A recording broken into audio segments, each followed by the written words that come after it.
সিলেট নগরীর পাঠানটুলা এলাকায় ভেঙে ফেলা হচ্ছে শতবর্ষী মিনিস্টার বাড়ি। হাতুড়ি শাবলের আঘাতে ধ্বংস করা হচ্ছে সিলেটের আরেকটি ঐতিহ্যবাহী স্থাপনা।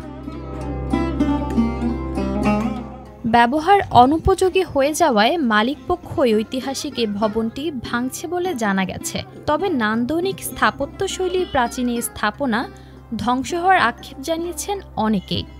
এই বাড়ি যত না ব্যক্তিগত তার থেকে বেশি আসলে সাধারণ মানুষেরও। এই শহরের তো এটা গর্বের জায়গা, এটা গর্বের জায়গা থেকেই কিন্তু আমরা এই ঐতিহ্য সংরক্ষণ যদি না করি, শহর কিন্তু আমাদের সিলেট শহর ঐতিহ্যহীন হয়ে যাচ্ছে আস্তে আস্তে। আমাদের নিজস্ব বাসা আছে কিন্তু বাসা তো চলে যাচ্ছে, আমরা তো বাড়ি ভেঙে ফেলছি।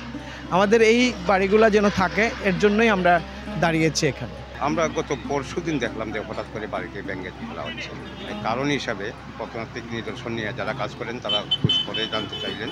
তো মালিক পক্ষ থেকে বলা হলো যে বাড়ির ছাদ ড্যামেজ হয়ে গেছে, এই কারণে তারা ভেঙে ফেলতেছে।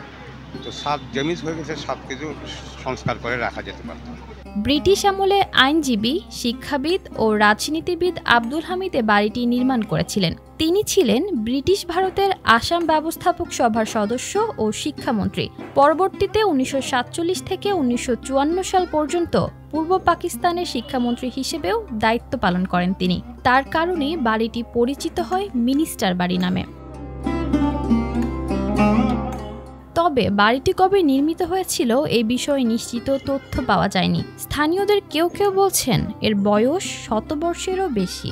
এদিকে সিলেট অঞ্চলের আসাম স্মৃতি ও ঐতিহ্য রক্ষার দাবিতে শনিবার সকালে মানববন্ধন করেছে পরিবেশ ও ঐতিহ্য সংরক্ষণ ট্রাস্ট সিলেট। আমার একটা মাত্রই দাবি, আমি এই দাবি জানাবো যে অনতিবিলম্বে আমাদের সিটি কর্পোরেশনে এই ধরনের একটি আইন করা দরকার, যে ভবন নির্মাণে যেভাবে সিটি কর্পোরেশনের পারমিশন প্রয়োজন, ভবন ভাঙতে গেলেও এ ধরনের একটি পারমিশন নিতে হবে। তাহলে আমাদেরকে আর রাস্তায় নামতে হবে না, আমাদেরকে আর মানববন্ধন করতে হবে না। ঐতিহ্যের দেয়াল ভাঙছে হাতুড়ির আঘাতে, হারিয়ে যাচ্ছে সিলেটের ইতিহাসের সাক্ষী শতবর্ষের স্থাপনা মিনিস্টার বাড়ি। সময়ের পরিক্রমায় জীবনের বহমান স্রোতে ভেসে হয়তো এভাবেই হারিয়ে যায় মানুষের খুব পরিচিত ঐতিহ্যের ভিটা।